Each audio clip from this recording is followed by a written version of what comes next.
Hello guys, welcome to another chapter of this Kotlin tutorial. So today we are going to learn about subclasses and abstract classes in Kotlin. So a class and some of its members may be declared abstract. An abstract member doesn't have an implementation in its class. If you want to define a class that implements an interface but doesn't provide implementations for all of the required methods, we can mark the class as abstract. So let us get into the coding exercise now. So I'm going to create a new interface and I'm going to name it as shape. This will be an interface shape. And I'm going to create a method called getArea which returns double. So I'm going to create one more class and I'm going to name it as rectangle.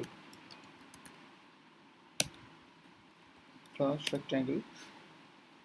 So this rectangle is going to implement the interface which we have created earlier called shape, right? So obviously when we implement this interface, we will have to implement its dependent methods as well, right? So I'm going to implement that. But I said earlier, like if we create an abstract class, then it's not necessary we have to implement all the member methods of the interface, right? So in order to create a class and abstract, we can just add a keyword called abstract in front of the class. So if we do that, then it's not needed necessarily to override this getArea method. We can actually delete it. So far, we have seen how we can implement an interface in another class. So have you ever thought about extending a class in another class? It is possible as well. Let's see how we can do that. So as you know, classes in Kotlin are closed by default.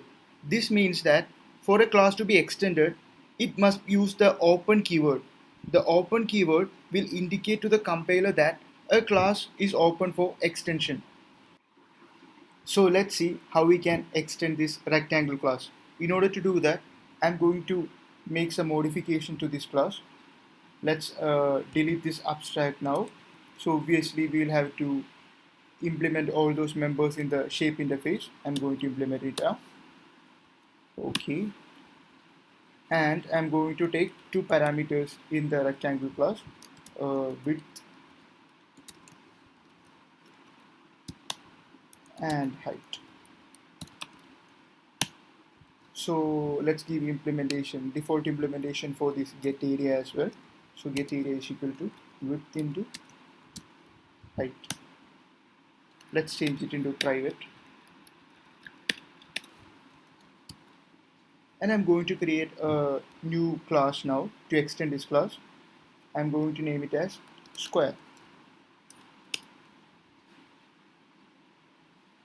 And I'm going to take one parameter as well, like edge length or something. And now let's extend the rectangle class now.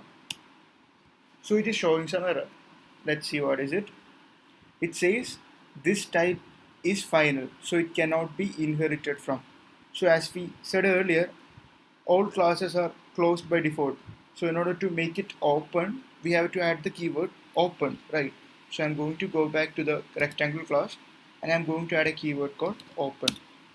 So now we will be able to extend it, but it's showing an error because we have to pass the constructor invocation, right? So I'm going to pass edge length here, edge length and edge length. This can be also private.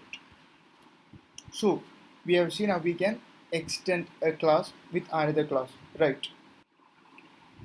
So we have seen how we can extend a class, but we were not able to implement any methods or properties inside that class, right? So let us see how we can do that.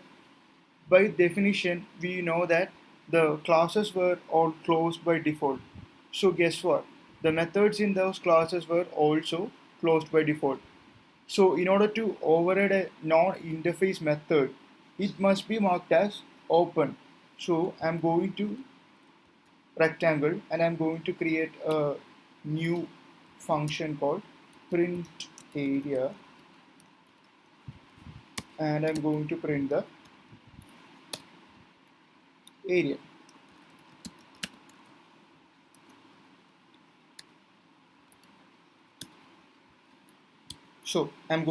So I want to extend this or implement this method, right? So I'm going to add the keyword open.